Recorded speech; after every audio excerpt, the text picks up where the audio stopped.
Morning session today, this beautiful Saturday morning, and today we're going to be talking about leapfrogging into the digital era. So I'm going to be your host for this first session. My name is Garikai Nongo, and I'm with Smart Africa. So one thing that we can promise you is that this is going to be a great session. We're going to have eminent speakers that are going to talk to us about how we can tap into the digital economy. And this digital economy is growing at an exponential rate. What we understand is that over the next 2 decades, 20 million young people are going to be entering the job market.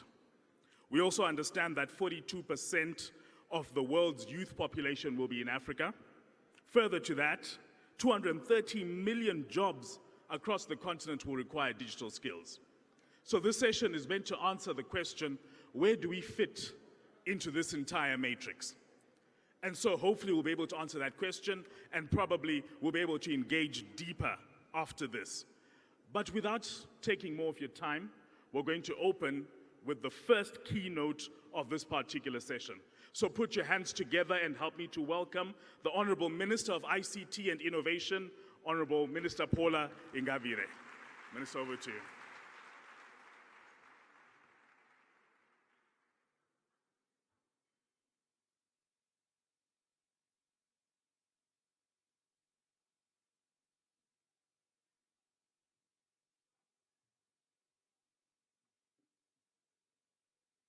Morning.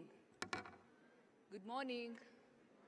I need to feel the energy because I had to do a very long walk to be to the front. Distinguished guests, ministers present here today, the youth of Africa, good morning once again. I'm very privileged to be with you this morning, and I know the topic that is going to be in discussion very shortly is something that is very dear and close, not just to the work that I do, but also something that I feel is very essential for the continent and for the respective countries as we think about development. And we all know that technology is an indispensable tool in the digital era that we live in today.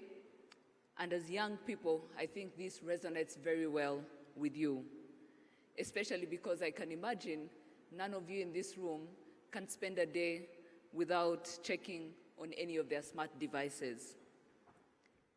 The digital era has sparked remarkable and exceptional progress in our development.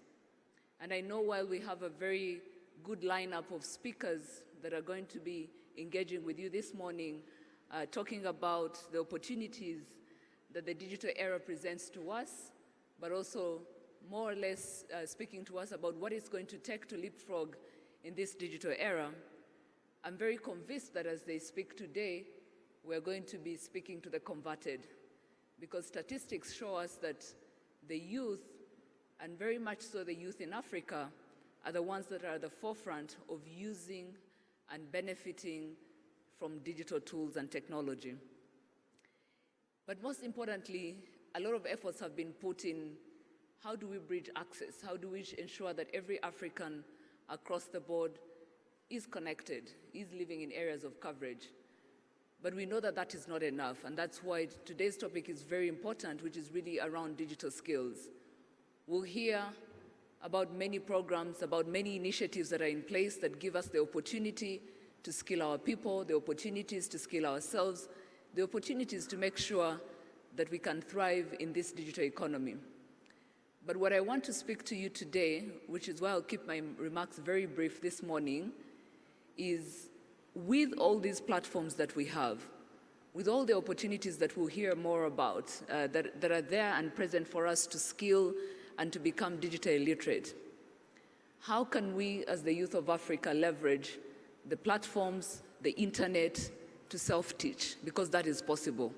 We all don't have to go to school to get the necessary basic digital literacy skills that we require. We may not be enrolled in all the programs that we'll hear about later today, but I think we have a very enormous opportunity that we have the internet, we have the basic devices that we can use to skill ourselves. What is also important is, and starting from yesterday and the day before yesterday when Youth Connect was launched, or when we had our very opening session, We heard of different statistics around the need for digital skills in every job. Not only have we heard, we've read, but we're also living in those times where every job that you can think about is being disrupted by technology, which means that digital skills are going to be a life skill in every profession, a life skill to survive, a life skill to thrive in the digital economy. And as we think about the potential of Africa leading the way, but also the youth of Africa leading the transformation that the continent wants to get to, I hope that as we live here, everyone in your different domains, in your different professions, in everything that you're passionate about, you go away with one resolve to ensure that whether it's the people you employ, whether it's the people you work with, how do we ensure that they have the minimum basic digital literacy skills that are required for them to benefit and leverage the platforms, the tools, the services that are consistently being digitized across the different countries. And once we can get that, and I like to say that even if you have all the money, you can build the infrastructure, you can digitize all the services, you can build all the e-commerce platforms and make sure all SMEs go digital. But skills is something that you don't build overnight. And that's why it requires that consistent and deliberate effort to make sure that we are skilling ourselves and we're ensuring that we have the minimum skills that are required for us to benefit in this era. So that's what I want to leave with you today, and without taking much of the time, I look forward to sharing more with you and hearing and learning more of the different initiatives that we can all benefit from as we put digital skills at the forefront, but also at the center of all the initiatives that we are undertaking in our respective portfolios. I thank you very much.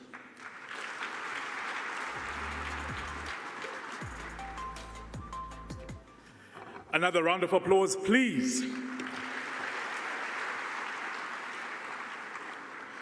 The Honourable Minister has set the pace. I think we are inspired. We've got a sense of the direction that we need to go. But I think before we open the panel, let's add another sprinkle of more inspiration. So joining us on the screen, we're going to have an address from the former Prime Minister of Great Britain and Northern Ireland and the Executive Chairman of the Tony Blair Institute. Ladies and gentlemen, His Excellency, former Prime Minister Tony Blair.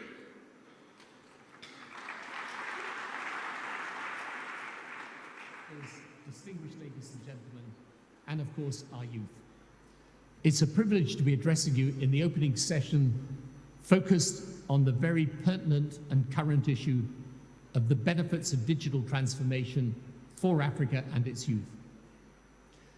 The distinguished panel in this session will discuss various facets of this topic, and in particular, why it is absolutely necessary for Africa to continue leapfrogging into the digital era. So this is my 2 cents or 2 pennies on the matter. Number one, technology defines the modern world. You need only look around to see the revolutionary shifts that are taking place at the level both of our personal lives and entire nation states to know that this is a fact. The tech revolution is enabling step changes in access to markets, delivery of healthcare, advances in food production, provision of education, and bringing government services closer to the citizen. All of these things that were unimaginable a few years ago. As this rapid pace of technological change continues, aided by decentralizing technology, the world is becoming more interconnected and more interdependent. The traditional development paradigm, global north gives to global south, incremental change, zero sum, all of that's been turned on its head. Innovations are emerging across the world, with many happening in countries in the global south, leapfrogging the legacy systems and digitizing faster than those in the global north. The impact this can have on global inequalities, leveling the playing field or widening the divide, will be determined by the critical infrastructure and the supporting policy frameworks that countries have in place. If for no other reason than to remain competitive, African countries must continue investing in efforts that enable the continent to keep leapfrogging ahead on the economic, social, and transformative government's ambitions and plans because of technology. My advice would be to focus on continued investments in 3 key foundational areas. 1, continued investments in technology, connectivity, data, and device infrastructure. 2, continued efforts in skilling, upskilling, and reskilling Africa's youth for the future of work.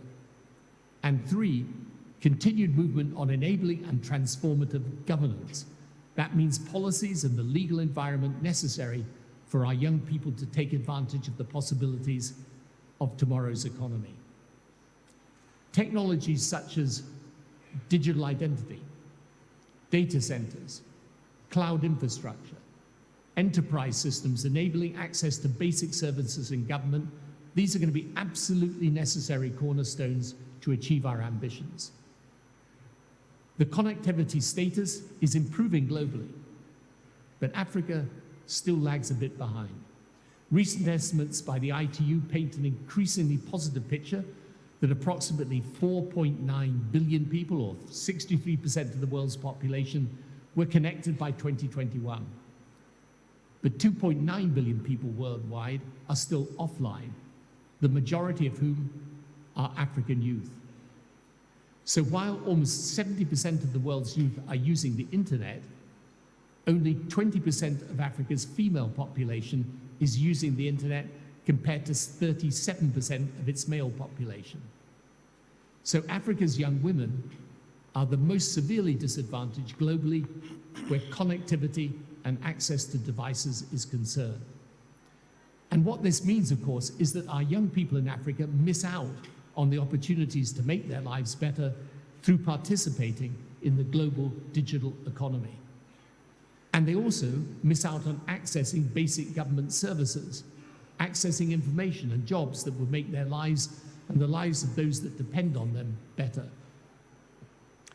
Equipping our youth for the future of work starts right at the school level. At my institute, we recently proposed the creation of a World Education Service to ensure that every child in the world has access to the best digital tools, free of charge, to build their foundational learning. We are already supporting governments we work with to explore this ambition and are keen to continue sparking conversations with like-minded partners. It's true African governments are investing in skilling, upskilling, and reskilling Africa's youth, but we need to do more. As we leapfrog to enable the entrepreneurs that form our youth, we must continue efforts on growing our digital economies around 4 pillars: digital skills, digital platforms, digital entrepreneurship, and mitigating against the inequity that our progress in the above could fuel if we do not think cleverly about mitigating the digital divide. On transformative governance, we at the Institute hold the core belief that transformational change will be accelerated when leaders and policymakers are partnered with innovators to deliver change for their people. We have a specific program for this with governments called the Tomorrow Partnership. So political leaders and governments must work to bring tech and digital solutions to their biggest challenges, because the future will belong to those who responsibly harness the power of technology for the good of all and leave no one behind. Governments, of course, cannot achieve these digital transformation ambitions alone. There is need for close collaboration between government and the private sector to encourage and sustain investments in building the necessary infrastructure, skilling our youth, and putting in place the policies through inclusive and consultative processes. In ending, the bottom line is that technology and digital-based transformations, like any reform process, can be complex. This is therefore why we must leverage the trifactor of policy, advisory, and effective delivery to tackle the challenges we face as we continue to use technology to empower our youth. Much has been done, but much more remains to be done. To paraphrase Minister Paula Ingabire, we used to say the digital future is coming, we must prepare for it. Now we must accept that the digital future is here and we have to deal with it now. With this, I wish you a fruitful panel discussion, and I'll be following the outcomes of the Youth Connect Summit 2022 most keenly for the lessons we will learn as we share our experiences and hear from our youth on what we should be doing. Thank you.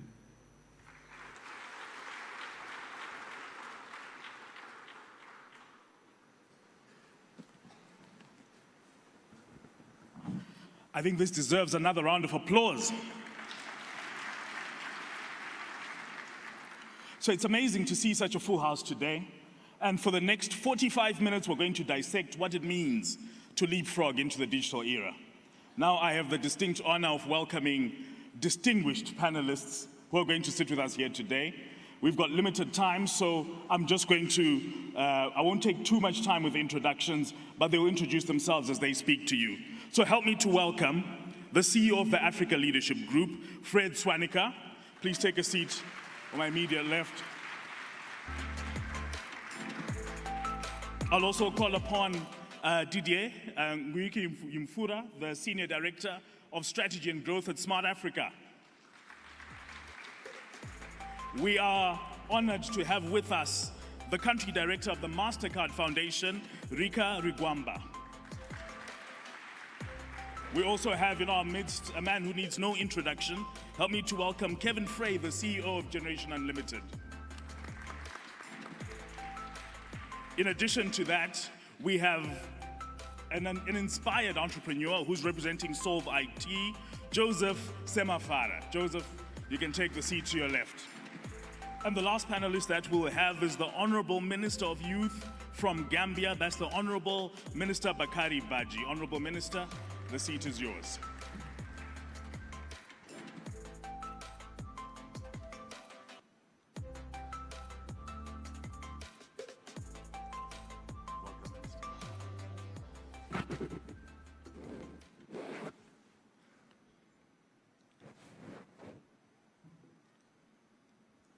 All right, I've kicked open the timer. We've got 45 minutes just to make sure that we cover as much as we can.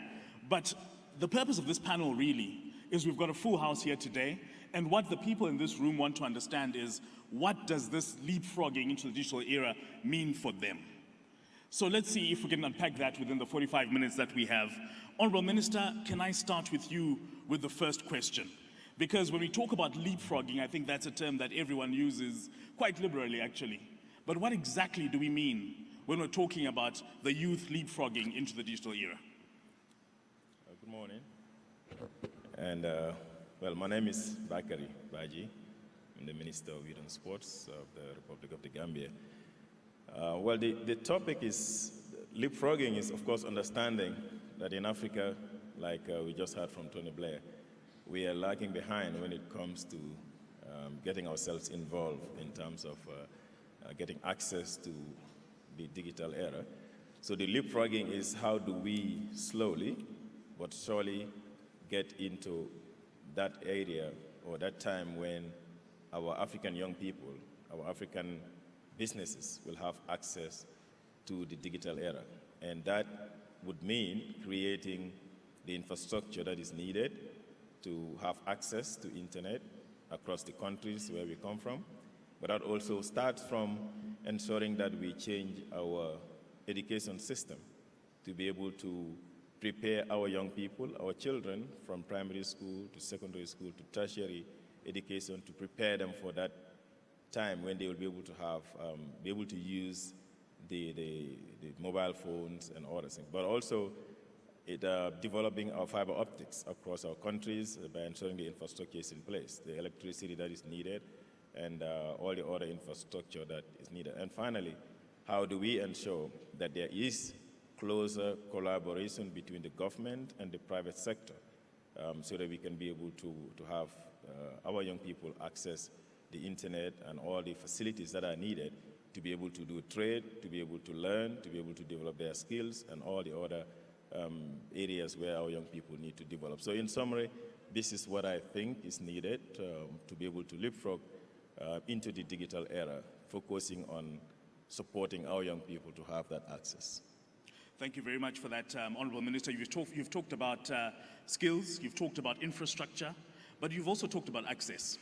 Now, Didier, I'm coming to you with the work that you do at Smart Africa, because surely we cannot leapfrog into the digital era if the young people are not connected, and under 40% of Africa has access to broadband.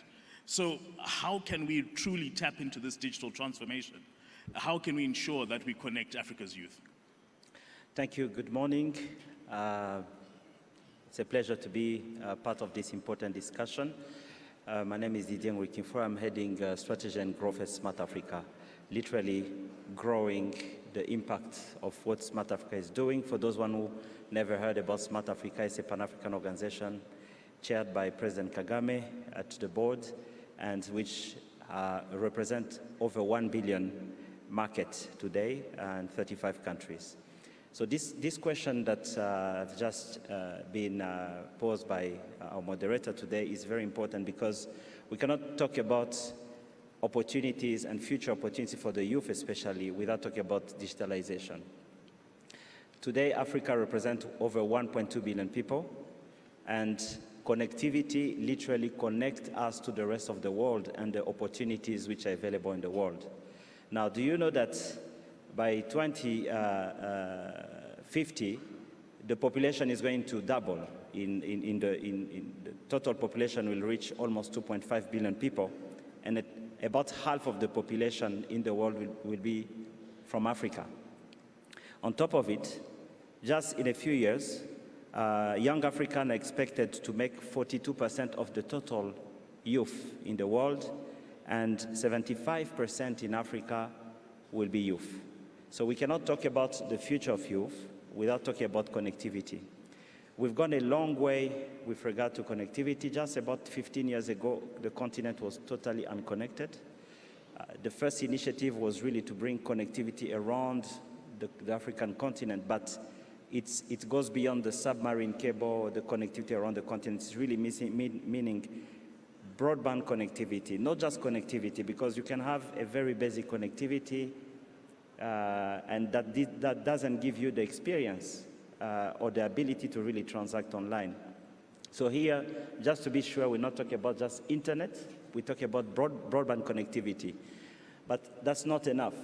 Connectivity is important, broadband connectivity is important. Affordability is an important component.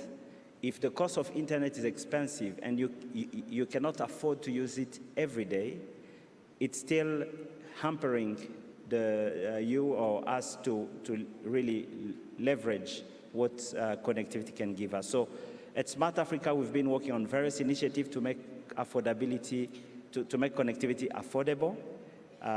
Recently, we started an initiative to do a bulk purchase of connectivity so that we can reduce the cost of internet by 90%, 90. Some countries started it, and I hope that people in the room here in the next few years will be able to access the internet in a very affordable way, but also secure. Because as you know, the internet has a lot of opportunities, but also, sadly, there's also challenges as far as online security is concerned. Secondly, another initiative that we do, we're working to interconnect countries, because I'll give you an analogy like the airline industry today. If you leave Rwanda and you go to Cote d'Ivoire, most likely you go to France, or you'll go to the UK or to Amsterdam before coming back to Cote d'Ivoire. Why? Because we don't have enough interconnectivity as far as the airline industry is concerned. So what we're doing, we're working with countries to create more interconnectivity between countries, because we realize that countries are not sufficiently interconnected. So when you write a message, when you call, most likely your call will first go to Amsterdam or to the UK, a phone call. You'll not know it because it takes only a few milliseconds or a few seconds before it connects. But that's really a missed opportunity, because those are billions of dollars which are going out of the continent.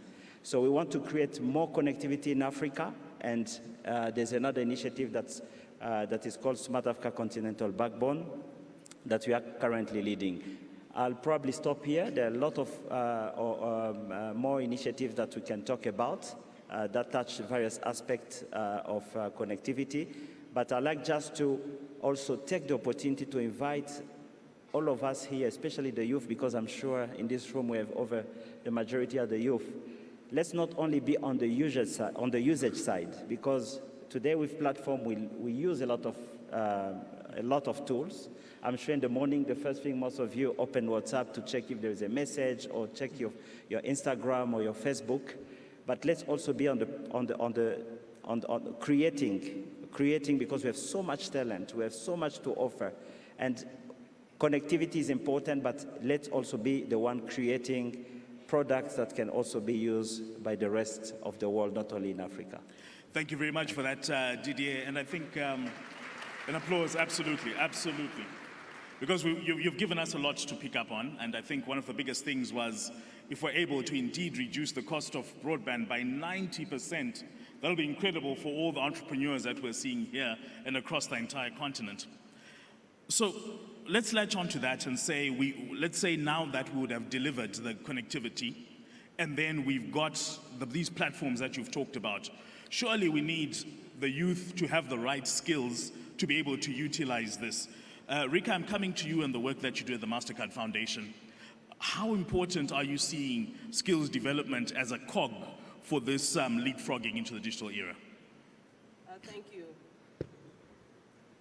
Thank you for that question. Absolutely, skills is very important, and I think the speakers earlier this morning mentioned that as one of the priorities. And maybe I'll speak a little bit about some of the work that we've been doing at the MasterCard Foundation. When we talk about leapfrogging, I think the pandemic made us all leapfrog. And so as part of that, last year, we started a program, a COVID-19 resilience, recovery and resilience program. And through this, what we were looking at, among other things, was to see how we could bring in e-learning. Given that the schools were closed, it was very difficult for students to be able to continue learning. And in one of the initiatives specifically, we focused on the TVET sector, the technical and vocational training, with a partner, EDC. And we realized that a lot of these skills, TVET is around practical skills, and we didn't really have a means for students to be able to continue learning. And through this, what was done was really to develop e-programs, e-courses that would allow students at home to be able to continue learning. And two learnings that I thought I would share. One is the importance of working with the teachers, because sometimes people think about now it's all digital, that means student can do it on its own. But what it also means is that the way we teach, and also training the teachers themselves to be able to be adaptable, but also to be able to develop a lot of these offline courses into online. And we saw the importance of that, and what this has enabled is that you're actually able to spread. You can now reach without being in one class, and you also are getting a bit of consistency. The second thing I'd like to talk about is the gender aspect of it, as an example. I think the importance of inclusion and think about women. I think it's former Prime Minister who talked about inclusion, and 20%, I think, if I heard it right, of female being really left behind. And this is really beyond the devices and the connectivity that we've been talking about, is that we see a lot of young women not being able to access a lot of this information. Through the program, having female teachers develop a lot of the audio lessons require them to also have some practical skills. And so if you're looking at, let's say, an electrician as a woman, and you're supposed to, go and change something and go on a ladder, it was very difficult to convince them to actually do that because of social norms. Like, this is weird to actually be filmed doing this. But what it also means is that if you're not able to see another woman doing it, then as young women, they don't actually have role models. And so I think for me what this is important is that even as we develop this, I think it's very important to think about inclusion and also of the optics. If we only do business as usual, we find a lot of men in this digital space, a little bit like this panel. And so I think it really will require a lot of intentionality about, as we leapfrog, how are we being very intentional with bringing young women at the table? And for young women as well, to this is going actually can be an equalizer, but that requires for all of us to be intentional we can all look at the same thing. And for those who are developing applications or other things, that the optics matter. The woman needs to see a fellow woman to be able to understand that this is also a product that speaks to her. So I think, I mean, absolutely, let's leapfrog, but do it in a way with equity, with inclusion from the design, and I think our young people will be ready for this digital world. Thank you. Rika, thank you very much for that. I think one thing that you've spoken about, I think that we'll latch on to, which is critically important, is the inclusion of women, or at least closing that gender gap.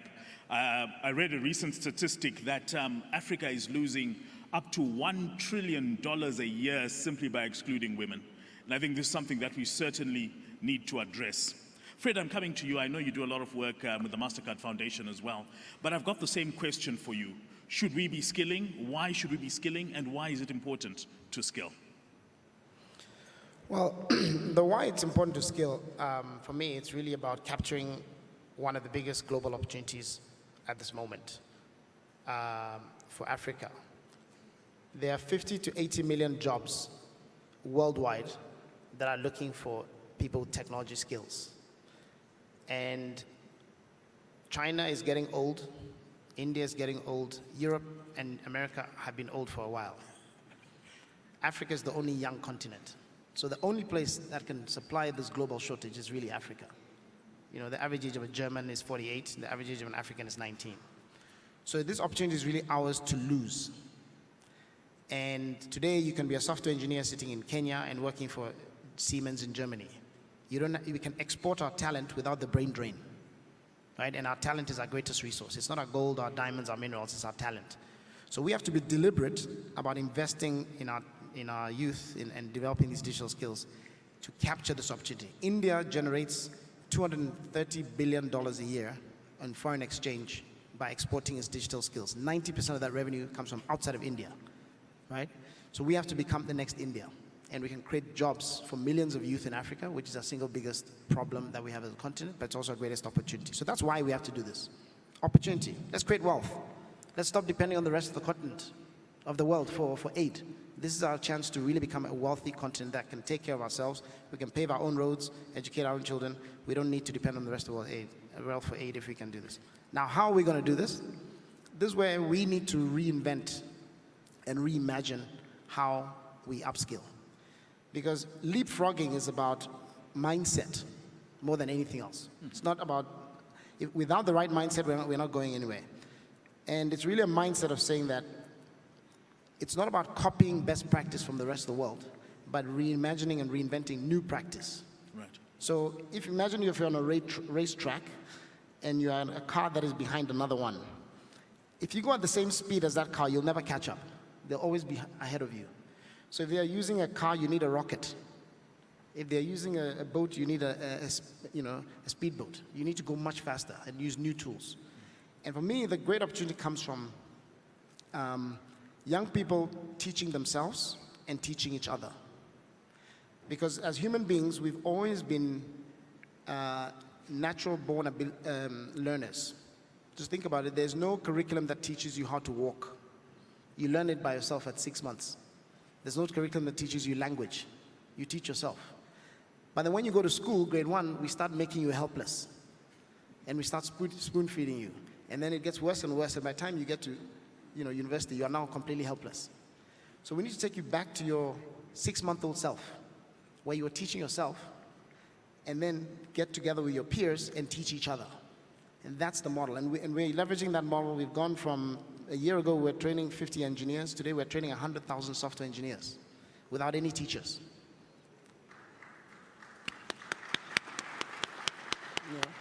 And we are going to train several million in the next 10 years using that model. So that's the opportunity. Information used to be scarce. Today, information is ubiquitous. So every young person can teach themselves, they can teach each other. And with this, we can really transform Africa. No, that's truly inspirational. 100,000 software engineers being trained at the moment. Another round of applause for that. Thank you for that, Fred. Kevin, I saw you nodding your head furiously when Fred was talking about training the 100,000 software engineers. And let's talk about the how in terms of this skills development. You're doing incredible work, even across the continent.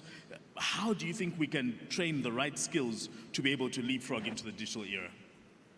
I think exactly what Fred was saying when I saw that order of magnitude scale, that 100,000 going to millions to be trained, goes to the heart of the digital leapfrog that we're here to talk about. I think at the end of that digital connection that you were speaking about is a world of opportunity. And what this digital connection really does is it dissolves and removes borders and boundaries that used to exist. When I grew up, and there's probably a few folks on this stage from around my age group, the best teacher I could find is who I could reach with a bicycle. Maybe public transit, the best teacher in the village, the best teacher in the town. Maybe I could go to the big city to find a better teacher or professor. Now, sitting in my bedroom, I can get a certificate from the best universities in the world. Now, the top companies in the world, Microsoft, Google, SAP, are making certifications available to every young person on the planet. They don't need to travel. They don't need to get accepted to a prestigious university. The opportunities are all there, and they're there at scale. And like we heard from Fred, there's jobs, but the young people need to have the skills. So I think the game-changing leapfrog here is access to world-class learning, both from corporations and from institutions. I think that dissolution of borders, though, also works for entrepreneurs and for employment. I know, Fred, we talked a lot yesterday about the opportunities for remote work, so that, again, using a digital connectivity, being able to work across borders, entrepreneurs, finding customers across borders. We live in a very, very different world today, which I think is a world of global opportunity for the young people who are here today. Thank you very much for that, Kevin. An applause, please. I hope the audience are taking the same notes that I am, because there are a lot of nuggets to take away. There are opportunities, and we need to tap into those. But let's talk to one person who is actually tapping into these opportunities. Joseph, I'm coming to you. You're an entrepreneur who's actually walking the talk. Are you seeing the opportunities that we're talking about across this panel? Definitely, thank you. Thank you, my name is Joseph. I'm a founder of a company called Solvit Africa, a job creation company and training and outsourcing in tech industry. Talking about the opportunities that we're talking about on the panel, and by the way, I'm very happy to sit in the panel with some of my role models, because I grew up seeing technology moving, and to be honest, we're talking about a very interesting topic. If we're talking about leapfrogging, and we are after pandemic, during the pandemic, where everyone was forced to really boost in terms of digital era, because we are not allowed to hand over cash. You're pushed to use cashless system. What does that mean? It means the mobile money is going to be used. And again, we were in the position where you can't go to work. The only way that you're supposed to survive is if you have digital skills that you can do some of the remote work. So when the pandemic started, I think that's where we reflected, as my company, we reflected and think, how can we do things different way? And honestly, after that, I have outsourced more than 600 young developers globally, and now I have even 50 developers that are working in my office, working for international companies, Japan, US, and some of the countries they've never been in. So that means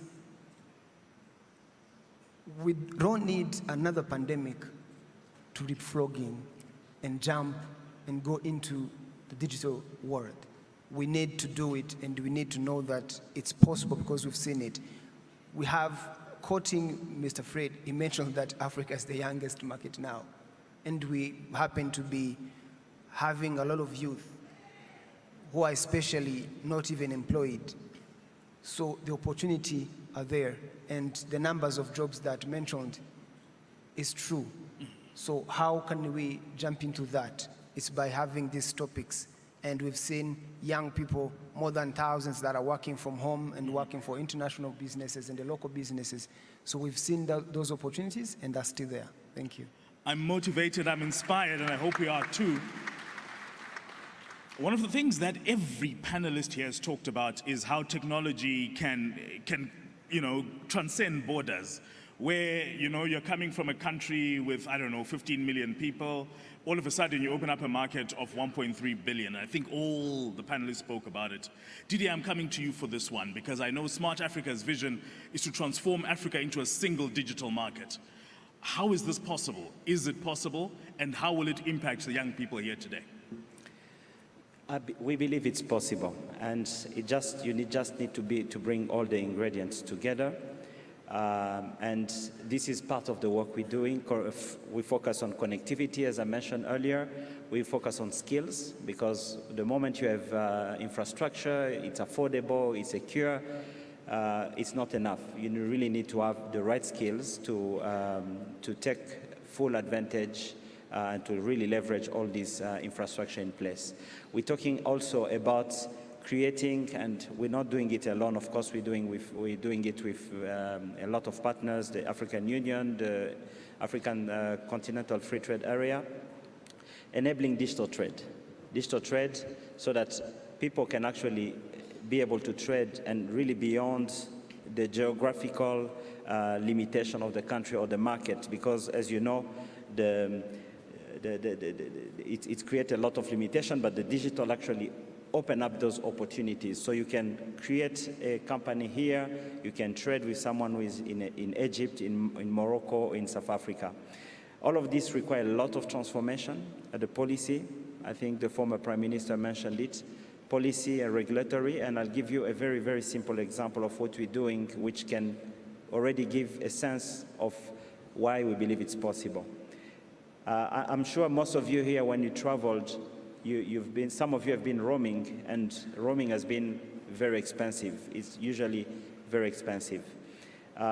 We started an initiative that today has 14 countries that allow a reduced roaming rate. You call like at home at the same rate, almost the same rate as if you're calling when you're in your own country. A few years ago, it was totally impossible. For it to happen, we work with all the countries. We started harmonizing the regulatory framework that was governing roaming. So what we want in the future is that when you travel to a country, from a country in Africa to another, you will not need to remove your SIM card and buy a local SIM card. With the very same SIM card, you'll be able to call, SMS, most importantly today, also be able to use your data, because data roaming is extremely, extremely expensive. That makes actually people to remove the SIM card and buy a new SIM card. So those are possible. Why? Because of the political will.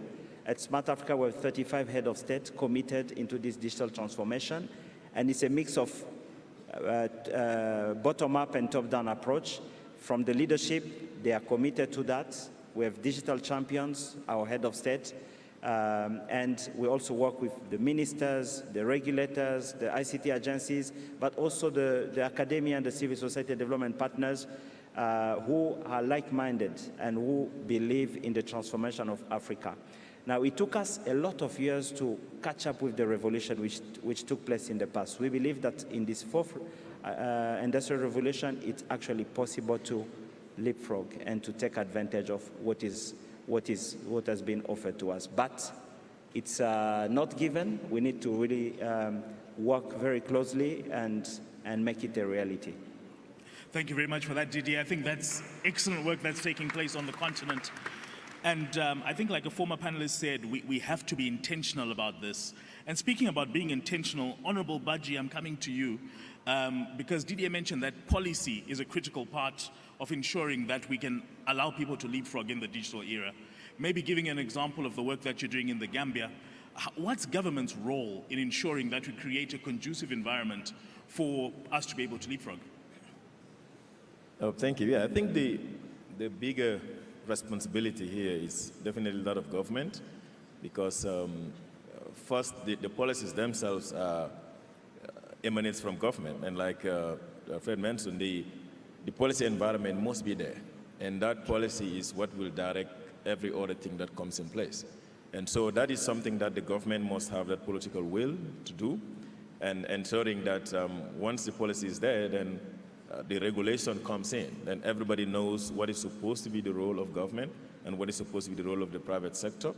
And the policy also will direct in terms of ensuring that the stakeholders are protected, because again, this is an industry that there's a lot of competition, and sometimes there are a lot of other issues that require regulation from the government side.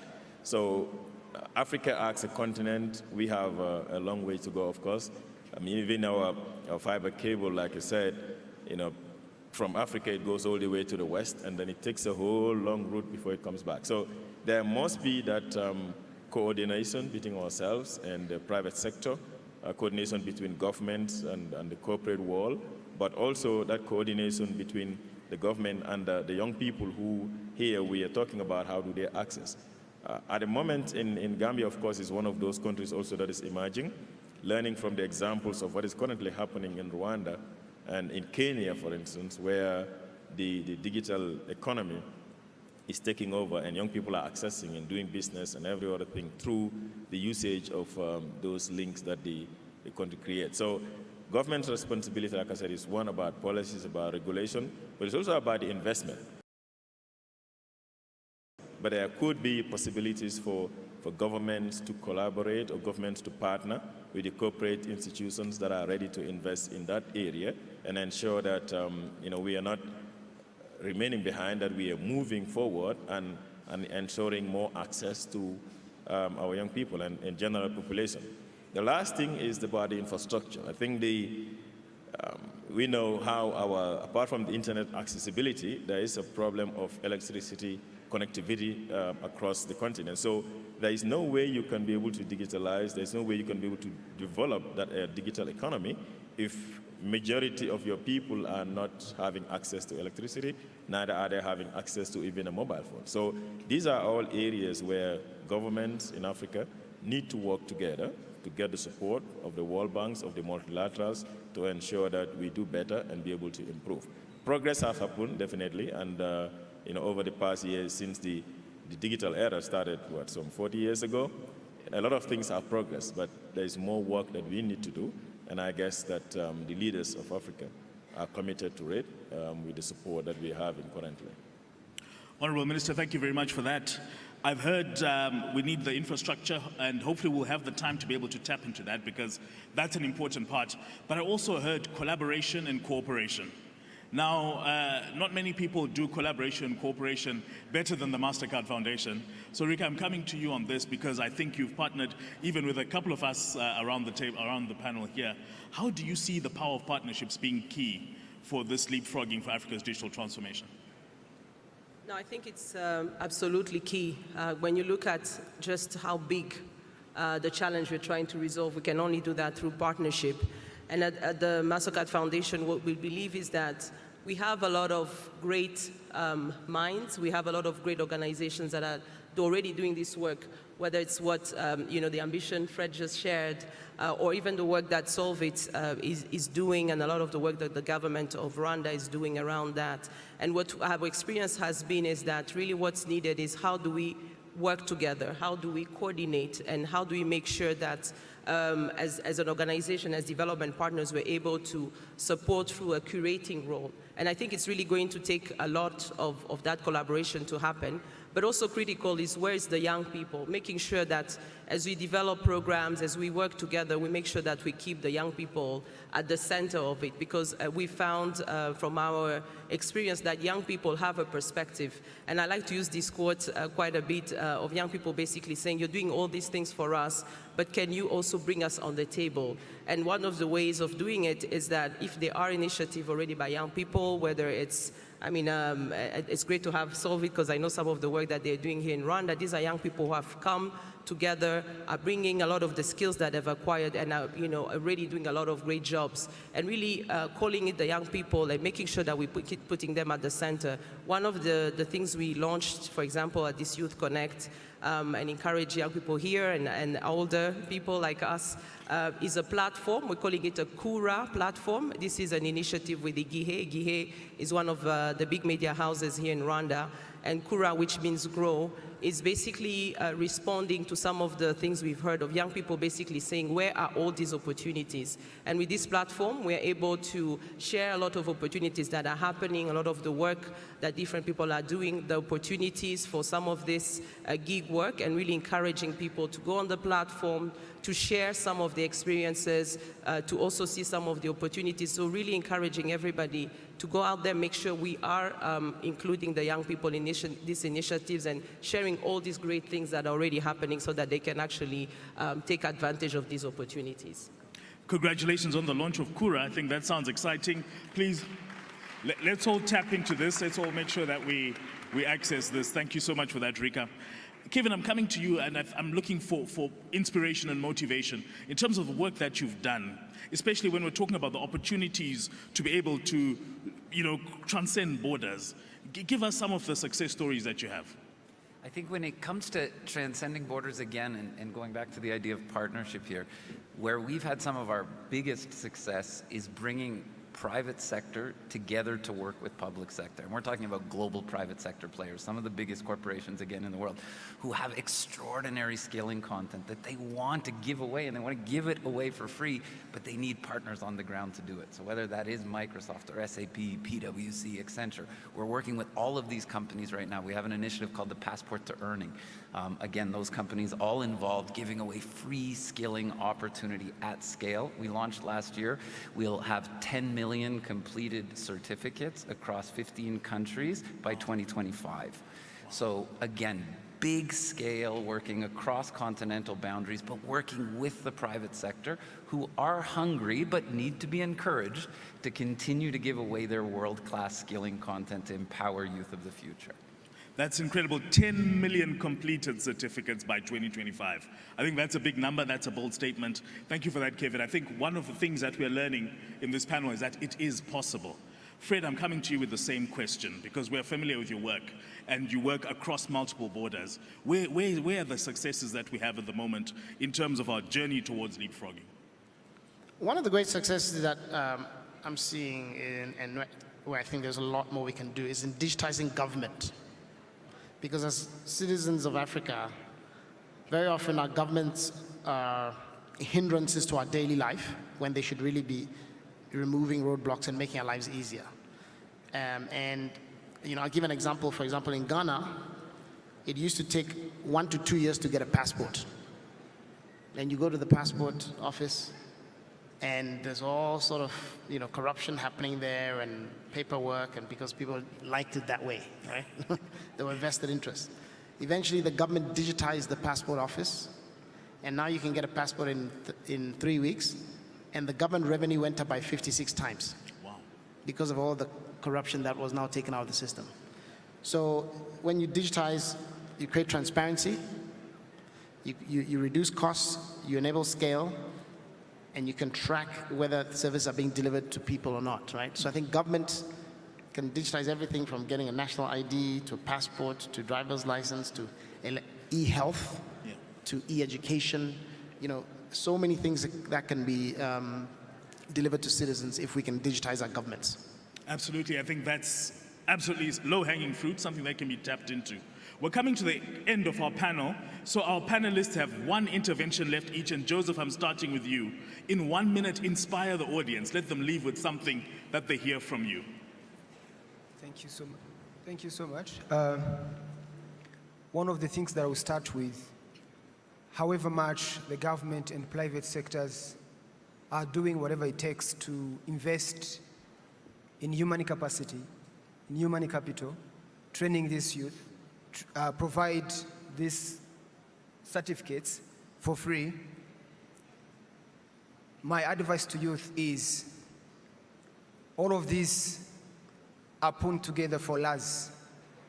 Everything has been made available for us. MasterCard has mentioned the platform where the opportunities are launched. Don't be the last in class. Go out. Don't depend on academic credibilities. Don't depend on what universities offering only. Yes, it's good, pursue the degrees. But again, remember, everything doesn't belong at the campus of the university. Go out there, meet the opportunity, pursue the opportunity, reach out your goal. Thank you. Thank you very much for that. Honorable Minister, I'm coming to you. 1 minute to inspire the audience.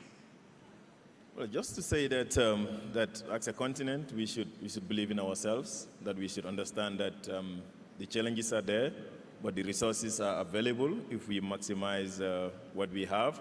And also to the young people, just to say that we should never despair, that we should always do our best to better ourselves and our communities.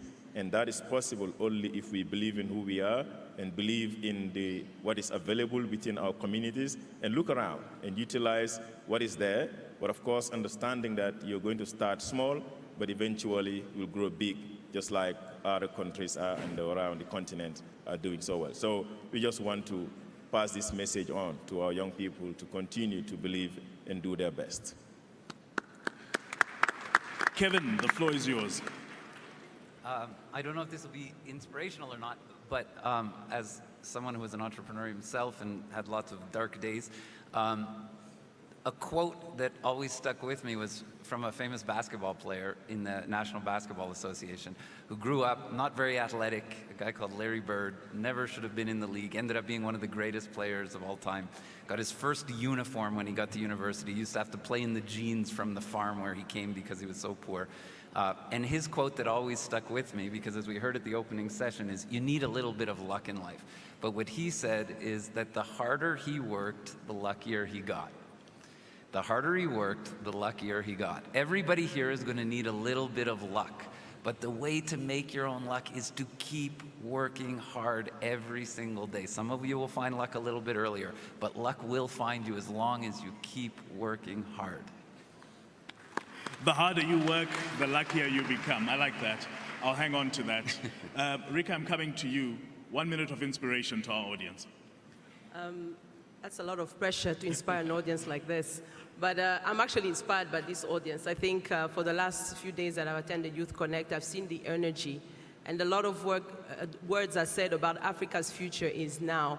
And I think when we say Africa's future, and we heard that it's not just future, you are today's leaders. And so all I can say is for Africa's future and great future to be now, it will take all of you. And so we're counting on you, and I'm sure you can do it. Africa's future is now. I think that's a powerful statement. Didier, your minute starts now.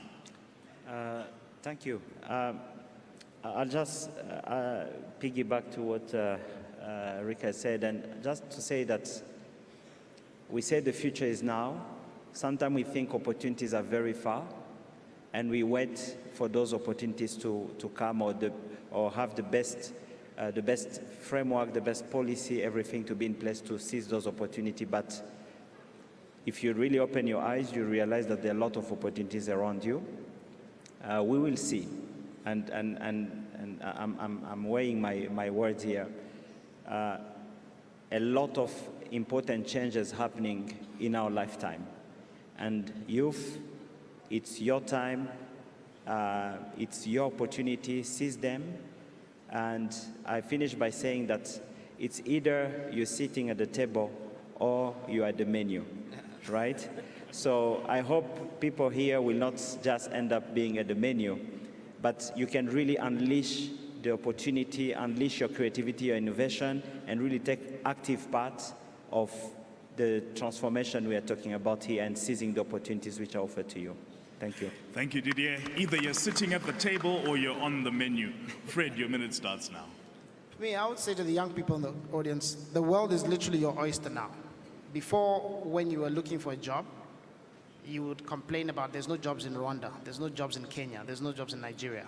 And you're waiting for the local economy to grow, you're waiting for the local government to do things. But today, thanks to technology and this digital revolution and the massive shortage of technology talent, you have now access to hundreds of countries around the world. You can earn foreign exchange, you can get paid, you can work in Ghana, in London, in New York, in San Francisco without leaving your house. And you don't have to risk your life going through the Sahara Desert and going through, all those oceans to get there. You can just live in your country, earn a lot of money, but now it's up to you to get those skills so you can play on the global stage. I'm absolutely inspired. A round of applause for our panelists. Now, as we close this panel, please allow me to welcome for our closing remarks the Honorable Deputy Minister of Youth Development from Liberia, the Honorable Isaac Joe. Honorable Minister.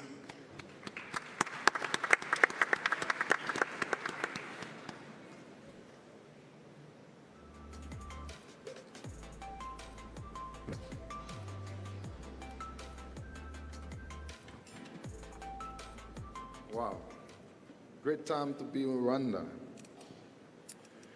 The Honorable Rose Mary Mamazi, host Minister of Youth here in Rwanda, other countries' ministers in charge of youth, especially my own Honorable Peter Bema, who is the Minister in charge of youth from the angle of TVET of Liberia, diplomats, special guests, youth and youth leaders, members of the press, ladies and gentlemen.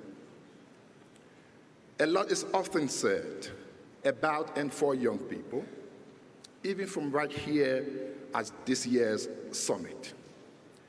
But how much of what is often said is replicated in actions? It is a good thing to have our continent now focused on young people, because the continent has since realized that without young people's involvement in our national development, all of us are doomed not to prosper.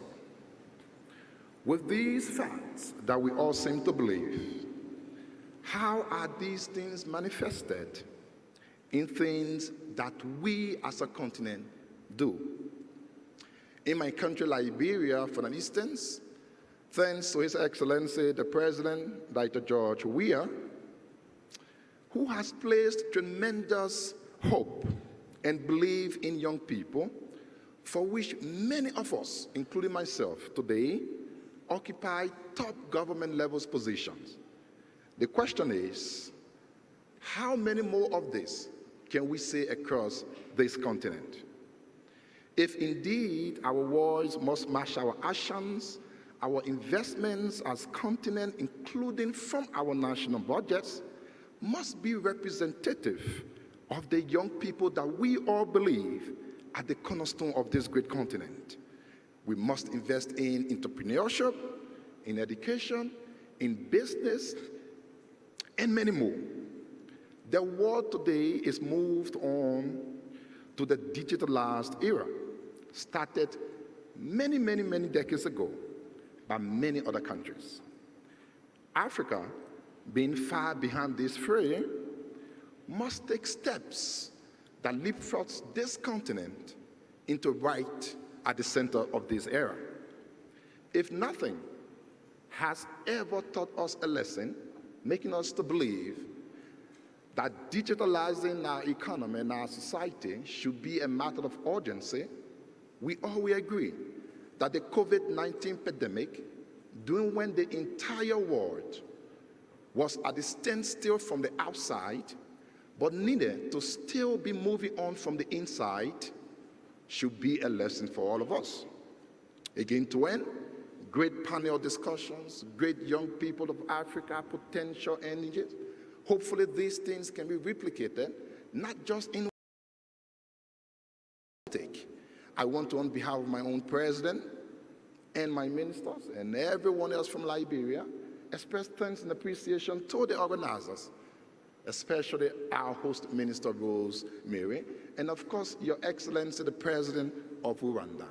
Thank you so much for this good opportunity, and I hope this summit was a pleasure and everyone did enjoy it. Thank you. A round of applause for the Honorable Minister. Thank you to the panelists. You've been an amazing panel. Thank you to the audience. You've been an incredible audience. Let's leave inspired and let's ensure very much.